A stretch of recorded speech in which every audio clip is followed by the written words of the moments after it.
Hey, what's up guys, and welcome back to another video on the channel. Today we have got the reaction to Real Madrid's La Liga fixtures for next season. We've also got some updates on Nacho and Rafa Marin, and also we will just have a look at the Premier League fixture for match day 1 as well. And we'll just have a bit of a chat about the Euro tournament because there's not really a lot going on in terms of club football at Real Madrid. So you could just, have a bit of a run through at some of my thoughts of some of the games so far this Euros. But starting off, we have got Real Madrid's La Liga fixtures for 24-25. Now look, next season, the aim, the target is going to be higher than this season. Now that you have got Kylian Mbappe as your new Galactico signing, as a new big shiny toy, you have to be aiming higher than where you did last season, as we can now call it, and you have to obviously aim high. Now, look, can we replicate the season we had? Can we go out there and win a treble? It's unlikely, but I think that La Liga Champions League double is still definitely possible. Real Madrid are competing in 6 or 7 competitions. I certainly think that you can win 4 trophies. Maybe not your treble. I don't think, obviously your treble would be La Liga, Champions League and Copa del Rey. Maybe we don't win the Copa del Rey, La Liga, Champions League, Club World Cup, UEFA Super Cup, whatever, right? But you also have the Spanish Super Cup as well. So let's not forget about that. It is going to be a big year, a big season to come. Lots of games, lots of trophies up for grabs, and La Liga is always the main dish. It's always there. It's always going to be there no matter what, right? It is the domestic league. It is Real Madrid. 36 times have won it. We haven't done a back-to-back league in a very long time. And in fact, it's been a few years, hasn't it? Like 7 or 8 years since any team has gone back-to-back. I think that was Barcelona. In the past few years, it's been Real Madrid and then Barca and then Atletico for a year. And then Real Madrid, Barca, Real Madrid again. So it's really been, switching around the champions. This year, it is time to go back to full focus and go out there and prove that Real Madrid are the best team in the world. But looking at fixtures, it's okay. August, Mallorca away, Real Valladolid at home, and Las Palmas away. Pretty decent. Real Betis at home, Sociedad away, and then either Espanyol or Real Oviedo at home. Now, I don't think the game has been played, the playoff game, so that will be decided.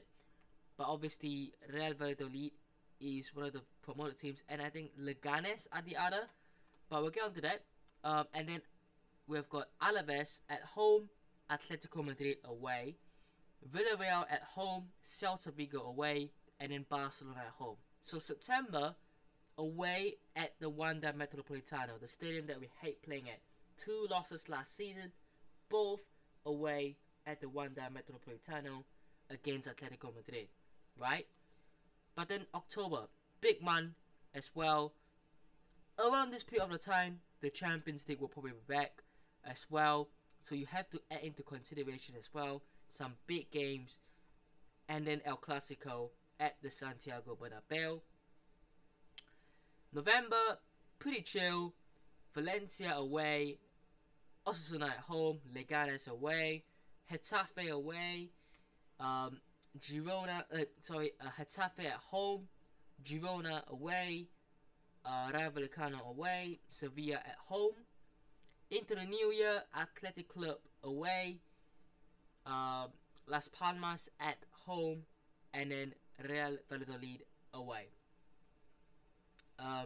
Once again, one of Espanyol or Real Oviedo away, Atletico Madrid at home, Osasuna away, and Girona at home. Real Betis away, Rayo Vallecano at home, Villarreal away, Leganes at home, and then Valencia at home, Alaves away, Athletic Club Bilbao at home, Getafe away, Celta Vigo at home, Barcelona away, Mallorca at home, Sevilla away, and to finish the season off with Real Sociedad at home. So, big season ahead. Certainly, I don't see a tough month. I think certainly the month where you've got the big games, you know, September, October, Madrid Derby, El Clasico, February 2025, May 2025, obviously, again, Madrid Derby, El Clasico, but May's looking tough to end the season off. You know, you've got, obviously, 3 home games, 2 away games, but away to, obviously, Barcelona. Will the Camp Nou be ready by then? I'm not too sure. And Sevilla, it's going to be tough.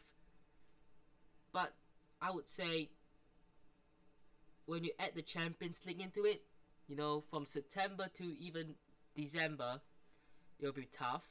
January will be pretty alright, I suppose. But I don't know what the Club World Cup is going to be. So I don't think we're going to have a Club World Cup, right? The normal Club World Cup. So I think it's going to be the big version of the Club World Cup in the summer, isn't it? So this should be okay, this part of this year. I think the start will be okay. And then you'll get the Champions League knockouts if you do make it as well. So you'll be pretty packed as well towards the end. So you're looking at the middle for January, February maybe. Pretty more chill. But you've got Madrid Derby as well coming up in Feb. So pretty interesting looking fixtures for Real Madrid. But that's that. We move on to news. Now, this is from Mate Moreto. New Real Madrid and Napoli are close to an agreement for permanent transfer for Rafa Marin. Real Madrid will keep a buyback clause for Rafa Marin. Look, he was out on loan last season, if I'm not wrong, at Alaves. It was, I'm not gonna say I saw him play a lot, but he was okay. I don't think he's at that level yet. Maybe he might never be at the level, but as of now, he isn't.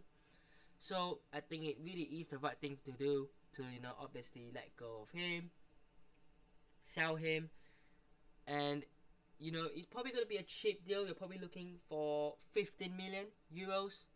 You know, you're probably looking in the cheap region, but obviously Real Madrid are known for selling academy players, young players who have come through for cheap fees and then instantly regret it. Really, I mean, Hakimi, you know, Theo Hernandez, Odegaard, so many young players have gone through and make a breakout. Rafa Marin could easily go to Napoli and break out. But obviously, if you're gonna go and sell Lenny Yoro, you're gonna replace Nacho with Lenny Yoro. You've got next season Rudiger, Militao, Alaba, potentially get Lenny Yoro / Nacho if he stays. We'll get onto him in a second. That's 4 centre backs. I don't think Real Madrid will get more than 4 centre backs. I don't think you need more than 4 centre backs. Obviously, you can say, oh, what if injuries? Real Madrid don't think so deeply. You don't see Real Madrid sign 5 centre backs. You don't have 5 centre backs just in case. If there is a crisis, if there's an injury, which Ancelotti has already faced before, you've got Tchouaméni. And I'm not saying I want to see that happen, but that is what's going to happen. You know, you've got Mendy. You've got Carvajal even. You know, you have players who can step in. So, I think that will be what happens. I think that Rafa Marin will go. Speaking of Nacho, Justin Nacho is waiting for Al Ittihad's offer to be officially finalized, something that should be possible either at the end of this week or next week from Jose Felix Diaz. And also, Al Qadsiya have entered the race for Nacho strongly. I think they might be from Qatar, if I'm not wrong. Look, if he goes to Al Ittihad, if he goes to Al Qadsiya in Qatar, doesn't matter. You know, let's see what happens. But I do think that Nacho does want a change of environment. He does want to change. He does want to go, not for the money. Certainly, I don't think it's for the money. I think he would still be getting paid well. But I feel like it is to feel... I feel like saying to feel important is a strong word. But it is to feel a good way to end his career off. 2 to 3 years, just playing constantly, happily, and ending it off like that. You know, you start off your career not at your peak. You're just young, and then you hit your peak, and then to end your career, you wind down, you slowly go off. You know, it does make sense. So let's see what happens with Nacho. But to end off, not quite yet. Matchday 1 Premier League prediction. I don't think I'll do a prediction next season, but fixtures. So for the first game, it will be on the 16th of August. Manchester United play Fulham. You know, I've seen people say at least United will be top of the table. Let's see. Second day, Ipswich play Liverpool. Arsenal play Wolves. Everton Brighton. Newcastle Southampton. Forest Bournemouth. West Ham Villa. Brentford Palace. Chelsea Man City. And then Leicester Spurs. Interesting. I think there's only one big game, and it's Chelsea Man City. I think there are some good games. I think West Ham Aston Villa. West Ham Lopetegui against Aston Villa, looking to continue their good season. And remember, West Ham were where Aston Villa are. Okay, maybe not quite Champions League, but West Ham were in that 5th, 6th zone for 2 years. 5th to 7th zone. And then they faded off. Newcastle were in that zone for 1 season. Next season, injuries faded off. Aston Villa could well be the same. I think apart from 3 teams, Man City, Liverpool, not even Liverpool, I think Man City and Arsenal are the only 2 safe teams. I think the reason I don't put Liverpool in that conversation is because Klopp has left. But 2 teams that are properly safe to being in the top 4 are Man City and Arsenal. I think Spurs will have a lot to fight for, to learn from last season. I think Villa will continue to try to be in the area. I think Liverpool will be back in the area. You've got Man United, you've got Chelsea, you've got Newcastle back, you've got West Ham. So many teams will be fighting for that top 4. So it'll be interesting to see what happens, of course. But for Euro so far, pretty decent, I would say, in terms of the game so far. But yeah, I mean, Germany cooked Scotland. I thought Switzerland did play well against Hungary. Spain, I think, performed a lot higher than expected. Italy, you know, obviously considered the fastest Euro goal ever, and then went on to win anyways. Netherlands, I thought, played well. I actually watched that game live. That was the only game I watched live, actually. Slovenia, Denmark was okay. England, I thought, were playing really poor football because they just played defensive football for basically the whole game. Romania, I mean, what a shocker. What a story. Imagine, man. And then Slovakia won in Group E as well. I mean, imagine Romania and Slovakia making it out of Group A. That will be insane. I predicted Belgium and Ukraine to go through, and I think Belgium could still make it through. I don't think Ukraine will make it through now. It's hard to see them, obviously get rid of the goal difference as well.